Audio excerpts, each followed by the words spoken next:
Hi நண்பர்களே, நலன் 360 சேனலுக்கு உங்களை அன்போடு வரவேற்கிறேன். இன்றைக்கி நம்ம வீடியோவில் எதை பற்றி பேச போகிறோம்னா, நம்ம ஊரில் ஒரு பழமொழி இருக்குங்க, மீன் சாப்பிட்டவன் மூளையில் வல்லவன்னு. ஆனால் இப்போது நான் சொல்ல போகிறது சாதாரண மீன் இல்லைங்க, உலர்ந்த மீன், அதாவது கருவாடு.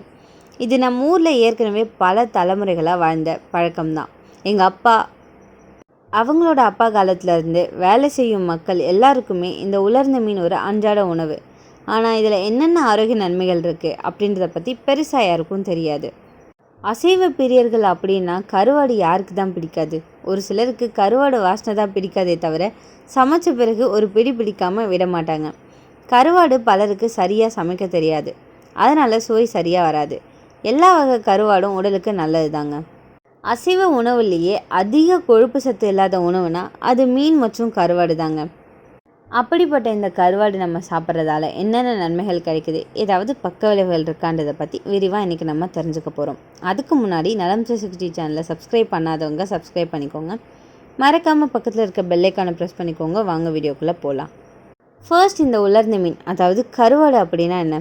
வெயிலில் உலர்த்தினதுக்கப்புறம் அதில் உப்பு சேர்த்து வைக்கிறது தான். இது நம்மளோட பாரம்பரிய முறையில் ஒன்று. குறைஞ்ச செலவில் நீண்ட நாள் கெடாமல் இருக்கும் இந்த உணவு. கடலோர மக்கள் வாழ்க்கையில் உலர்ந்த மீனோட முக்கியத்துவம் ரொம்பவே அதிகங்க. குழந்தைகளுக்கும் பெரியவங்களுக்கும் சுவைக்காக சட்னி, புளிக்குழம்பு, தோசை இப்படி எல்லாத்துலேயுமே இந்த கருவாடு பயன்படுத்தப்பட்டு வந்திருக்கு. இதய நோயாளிகள், சிறுநீரக நோயாளிகள், தோல் நோயாளிகள், செரிமான சிக்கல் மிக்க நோயாளிகள், கடும் நீரிழிவு நோயாளிகள், அமிலத்தன்மை உடலில் அதிகமுள்ள நோயாளிகள் உள்ளிட்ட சில வகை நோயாளிகள் தவிர மற்றவங்க எல்லாருமே கருவாடு சாப்பிட்றது நன்மையை தான் தரும். இந்த கருவாடில் விரல், குரவை, திருக்கை, தேலி, ஐயிரை, சன்னை, சுறா, மசரை, கிழங்கான், நெய்த்தோலி ஆகிய மீன்களோட கருவாடுகள் சிறந்த பலன்களை கொடுக்கிறது. சாதாரண உடல் நலிவுகளின் போது கூட இதை உட்கொள்ளலாம். மருந்தோட வீரியத்தையும் பலனையும் முறிக்காத பத்திய கருவாடு தான் இது எல்லாமே. வாளை, இறால், விலாங்கு, பருங்கெண்டை, சேர்க்கெண்டை, சின்னாக்குண்ணி ஆகிய மீன்கள் கருவாடுகளை தவிர்க்கிறது நல்லது அப்படின்னு சித்த மருத்துவ நூல்கள் குறிப்பிட்டிருக்கு. இப்போது நான் சில கருவாடுகள் சாப்பிட்றதால நமக்கு என்னென்ன மருத்துவ நன்மைகள் கிடைக்குது அப்படின்னு சொல்ல போகிறேன். கொடுவா கருவாடு. கொடுவா மீனை விட கொடுவா கருவாடு சத்துக்கள் நிறைஞ்சது அப்படின்னு சொல்லப்படுது. இதை கொடுவா மீனோட ஒப்பிடும்போது புரதச்சத்தும் 4 மடங்கும், தாதுப்புகளோட செறிவு 10 மடங்கும், இரும்பு சத்து 5 மடங்கும், சுண்ணாம்பு சத்து 2 மடங்கும் அதிகம் இருக்குங்க. இந்த கருவாட்டை நம்ம சாப்பிட்றதன் மூலம் உடல் பலவீனம், நோய் எதிர்ப்பாற்றல் குறைவும், இரத்த சோகை, உடல் மெலிவு உள்ளிட்ட பல வகையான உடல் சிக்கல்லேருந்து எளிதாக நம்மளால் மீள முடியுங்க.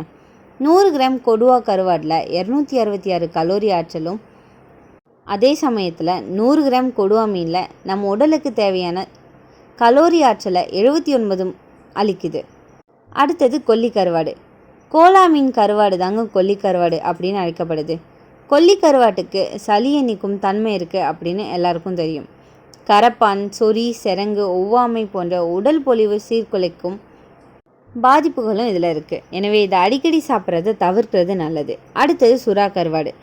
சில வகை வயிற்று வலி, சில வகை பேதி போன்றவற்றுக்கு குணமாக்கும் தான் இந்த சுறா கருவாடு சொல்லப்படுது. பசியை நல்லா தூண்டும், குடல் பூச்சிகளை அகற்றும், வாத கப நோய்களை கட்டுப்படுத்தும். குறிப்பாக சொல்ல போனோன்னா பால் சுறா கருவாடு வகைகளில் ரொம்பவே சிறந்ததுன்னு சொல்லப்படுது. தாய்ப்பால் பெருக்கத்துக்கும், மாதவிலக்கு பலவீன சீரமைப்புக்கும், உடல் தேற்றத்துக்கும் இது பெரிதும் உதவியாக இருக்குது.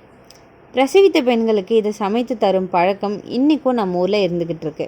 அடுத்தது விரால் கருவாடு. உடலுக்கு வலு தருங்க, உடல் நோய்களை போக்கும், செரிமான திறனை அதிகரிக்கும், நோய் எதிர்ப்பாற்றலை பெருக்கும். கருப்பு வவ்வால் மீன் கருவாடு. விந்து சுரப்பு, தாய்ப்பால் சுரப்பை அதிகரிக்கும். அதிகமாக சாப்பிட்டோன்னா கரப்பான், நீரிழிவு, அதிக சிறுநீர், சொறி, சிரங்கு முதலான நோய்களை உண்டாக்கும். திருக்கை கருவாடு. சுறா கருவாட்டில் உள்ள அத்தனை மருத்துவ பலன்களும் இதுக்கும் இருக்குங்க. அடுத்தது உள்ள மீன் கருவாடு. அடிக்கடி இந்த கருவாட்டை சாப்பிட்டு வந்தீங்கன்னா சிரங்கு, பேதி, அரிப்பு, தடிப்பு உள்ளிட்ட நோய்கள் உண்டாகும். ஸோ எப்போவாச்சும் சாப்பிட்றது நல்லது. கிழங்கான் கருவாடு. இந்த கருவாடு செரிமான திறனை அதிகரிக்கும், பசியை தூண்டும், மலச்சிக்கலை போக்கும், உடலுக்கு நல்ல ஊட்டமும் செழுமையும் தரும். அடுத்தது உப்பங்கொளுத்தி கருவாடு. உப்பங்கொளுத்தி மீனை விட கெளுத்தி கருவாட்டிலேயே சத்துக்கள் ரொம்பவே அதிகமாக இருக்குது. 100 கிராம் உப்பங்கெளுத்தி கருவாட்டில் 285 கலோரி ஆற்றல் நம்ம உடலுக்கு அளிக்குது. கொடுவா மீன் கருவாட்டில் உள்ள அத்தனை பலன்களும் இந்த கருவாட்டில் இருக்குது. சிலா கருவாடு. சிலா மீனை விட சிலா கருவாட்டில் உடலுக்கு அதிக ஆற்றலை தரக்கூடியதுன்னு சொல்லப்படுது. 100 கிராம் சிலா கருவாட்டில் 210 கலோரிகள் மட்டும்தான் இருக்குது. கொடுவா அப்பங்குளத்தி கருவாட்டுக்குரிய மருத்துவ பலன்களையே இதுவும் கொண்டு இருக்குங்க. சுவையில் வஞ்சர மீன் கருவாட்டுக்கு நிகராக இது இருக்கும். இறால் கருவாடு உடலுக்கு பலமும் தாது விருத்தியும் கொடுக்கும். இரத்த விருத்திக்கும் கலவி விருத்திக்கும் இது வழிவகுக்கும். அதே சமயம் வாய்வு பிடிப்பு, பசிமந்தம், மூட்டு வலி, அரிப்பு, வயிறு உப்பசம் உள்ளிட்ட உடல்நல பாதிப்புகளையும் இது ஏற்படுத்தும். இந்த உலர்ந்த மீன் கருவாட்டில் புரதம் நிறைய இருக்குங்க. உடலுக்கு தேவையான சதை வளர்ச்சிக்கு தக்க புரதம் நிறைய.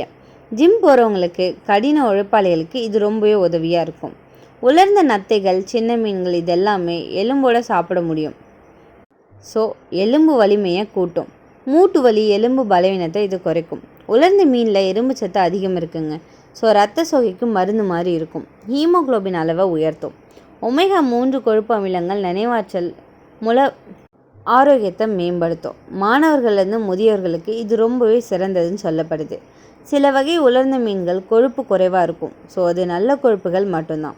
கொலஸ்ட்ராலை கட்டுப்படுத்த உதவியாக இருக்குது. இதயத்தை ஆரோக்கியமாக வச்சுக்கும். வைட்டமின் டி, வைட்டமின் B12 இருக்கிறதால உடலை பலமாக்குது. குளிர், இருமல், சளி ஆகியவற்றை தடுக்க உதவுது. இதில் கவனிக்க வேண்டிய விஷயம் என்னென்னா, சில பக்க விளைவுகள் இருக்கதான் செய்யுது. அதிக உப்பு இருக்கிறதால உலர்ந்த மீனில் உப்பு அதிகமாக இருக்கும். உயர் ரத்த அழுத்தத்தை அதிகரிக்கும். ஸோ இதய நோய் ஆபத்து அதிகரிக்கும். ஒரு சிலருக்கு மீன் அலர்ஜி இருக்குங்க. தோல் கொப்பளம், சுருக்கம், மூச்சு திணறல் ஏற்படலாம். சந்தையில் விற்கப்படுற உலர்ந்த மீன்கள் வேதிப்பொருட்கள் பயன்படுத்தப்பட்டிருக்குங்க.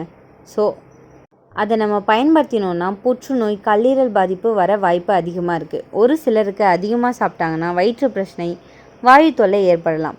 குழந்தைகளுக்கு கவனம் தேவை. இதில் அதிக உப்பு இருக்கிறதால சிறுநீரகத்திற்கு பாதிப்பு ஏற்படலாம். அப்போது இதை யாரெல்லாம் சாப்பிடணும், யாரெல்லாம் தவிர்க்கலாம்? கடின உழைப்பாளிகள் சாப்பிடலாம். மாணவர்கள் அளவோடு சாப்பிடலாம். மூளை வளர்ச்சி தேவைப்படுறவங்க சாப்பிடலாம்.